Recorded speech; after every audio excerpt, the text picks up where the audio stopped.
Shalom Shalom. Selamat hari Kamis 14 Juli 2022. Saya Pendeta Caleb Hofer Bintor dalam anugerahnya penuh sukacita sampaikan pesan Tuhan melalui Grace Word, yakni suatu program renungan harian yang disusun dengan disiplin. Kami doakan dengan setia supaya makin dalam kita beroleh pengertian mengenai iman, pengharapan, dan kasih yang terkandung dalam Kristus Yesus. Sungguh besar kerinduan saya bagi saudara sekalian agar supaya kasih dan kuasa firman Tuhan setiap hari tiada pernah berhenti menjamah hati, menggarap pola pikir, dan paling utama hidup kita boleh sungguh terbukti berubah menuju Christ likeness. Berada dalam season autumn dengan tema bulan ini Boldness for the King. Grace Word hari ini saya berikan judul Yehezkiel Fatsalnya ke-30. Yehezkiel Fatsalnya yang ke-30. Adapun program ini juga di broadcast melalui channel GBI Rock Fluid dengan tajuk Podcast with Jesus. Mari umat Tuhan kita bergegas menuju yakni Fatsal 30 kitab Yehezkiel.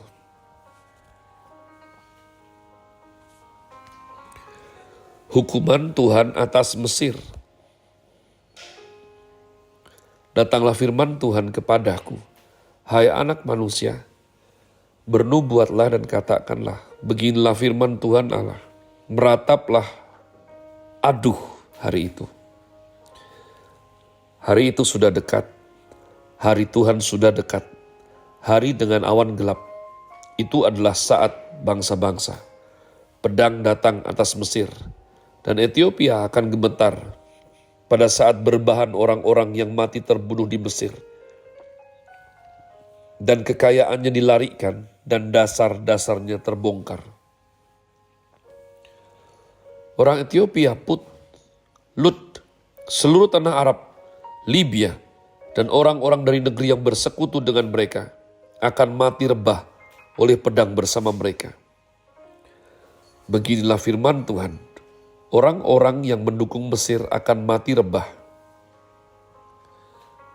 Dan kecongkakan Mesir yang ditimbulkan, kekuatannya akan patah. Dari Migdol sampai Siene, mereka mati rebah oleh pedang. Demikianlah firman Tuhan Allah.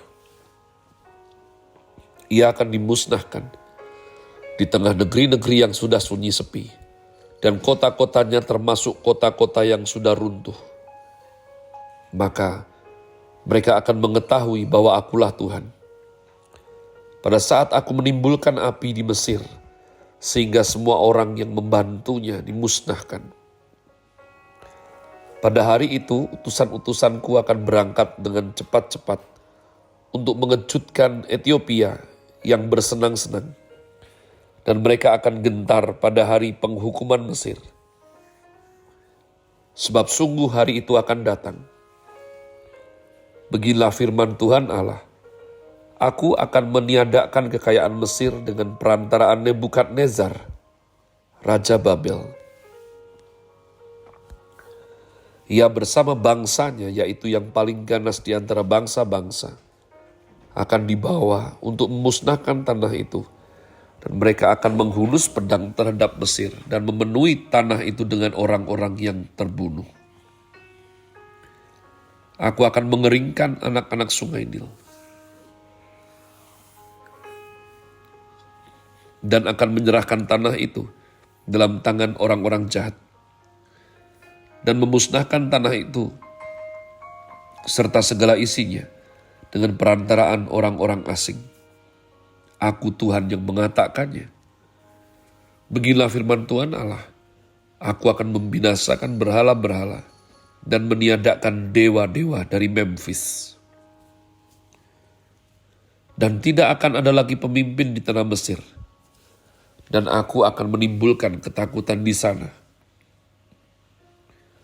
Aku akan memusnahkan Patros dan menimbulkan api di Soan. Dan menjatuhkan hukuman atas Tebe. Aku akan mencurahkan amarahku atas Sin, benteng Mesir, dan melenyapkan kekayaan Tebe. Aku akan menimbulkan api di Mesir Sin akan gemetar dan TB akan direbut dan tembok-temboknya akan dibongkar. Teruna-teruna On dan Pibeset akan mati rebah oleh pedang. Dan perempuan-perempuan akan diangkut tertawan. Di Tahpanhes, hari akan menjadi gelap pada saat aku mematahkan kekuasaan Mesir di sana. Dan kecongkaannya yang ditimbulkan kekuatannya berakhir. Kota itu akan ditutupi awan. Kota itu akan ditutupi oleh awan dan anak-anaknya perempuan akan diangkut tertawan. Dan aku akan menjatuhkan hukuman atas Mesir dan mereka akan mengetahui bahwa akulah Tuhan.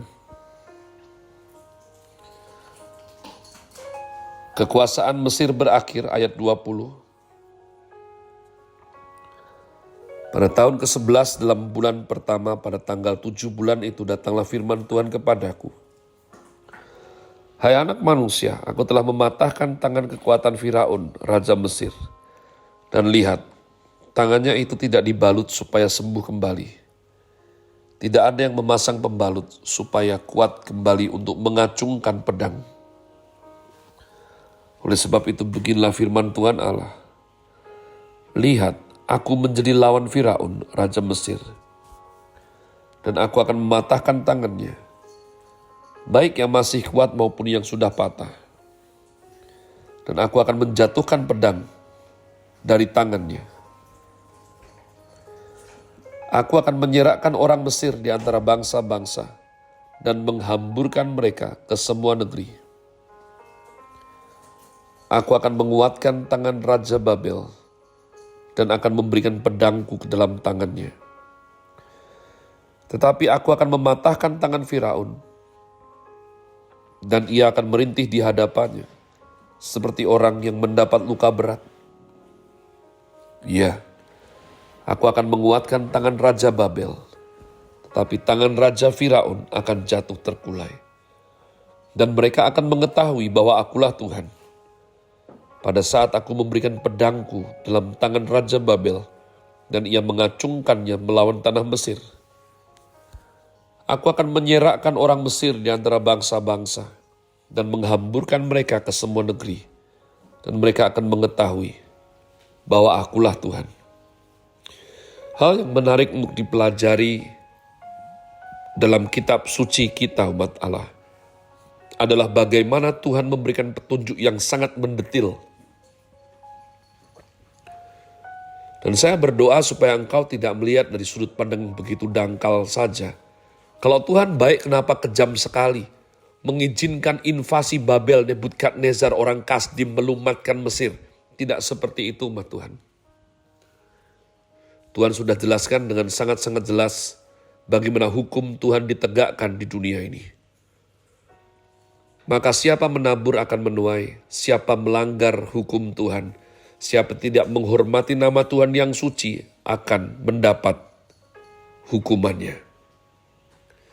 Sebelum ini terjadi, Tuhan melalui Yehezkiel sudah memberikan semua nubuatan ini. Sifat daripada nubuatan harus diberikan sebelum yang dinubuatkan itu terjadi.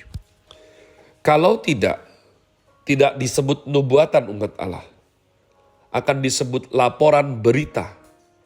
Situasi terjadi terlebih dahulu, baru dilaporkan. Itu sesuatu yang sangat manusiawi. Tapi nubuatan menunjukkan siapa Tuhan yang sesungguhnya. Oleh karenanya di dunia yang fana ini, para peramal sampai sekarang masih laku umat Tuhan. Di dunia yang sudah canggih teknologi. Nah cilakanya, pada waktu sesuatu itu salah, siapa yang bertanggung jawab? Saya selalu jengkel sekali kalau ada suatu laporan atau nubuatan dari mama siapa pada waktu masuk tahun yang baru Lalu ada suatu ramalan mengenai tahun ini, sangat random sekali. Maafkan saya yang manusia biasa saja, tidak dengan karunia profetik yang sampai seperti apa, bisa melihat suatu pola. Dan konsep probabilitas itu dimainkan umat Tuhan. Kalau saya mengkerucutkan 4 atau 5 ramalan menjadi 2, maka suatu kali terjadi, kalau tidak yang satu ataupun yang kedua, kalau tidak A atau B, maka ramalan yang di pihak A akan membenci saya. Mulut doang, gak terjadi. Tapi orang-orang yang berpihak kepada ramalan B akan kagum. Wow, betul. Ternyata betul yang dikatakannya. Tuhan melalui Yeskiel memberikan tingkat kesulitan yang tidak mungkin dikejar oleh umat manusia, umat Allah. Semua sekutu Mesir disebutkan satu-satu. Akan mati. Mesir akan musnah. Pada waktu dikatakan demikian, Mesir adalah bangsa yang sangat besar. Itulah sebabnya Zedekia tidak mendengarkan firman Tuhan daripada Yeremia dan memutuskan untuk lari, mengungsi ke Mesir, minta perlindungan Mesir sehingga Allah murka. Saya berdoa, ada baiknya kita memperhatikan daripada mayoritas. Tapi iman Kristen bukan dididik untuk kita mendengarkan suara terbanyak. Kita dididik untuk mendengarkan suara Tuhan. Meskipun itu mungkin tidak populer di tengah-tengah dunia yang mayoritas ini. Have a nice day. Tuhan Yesus memberkati saudara sekalian. Sola. Grazie.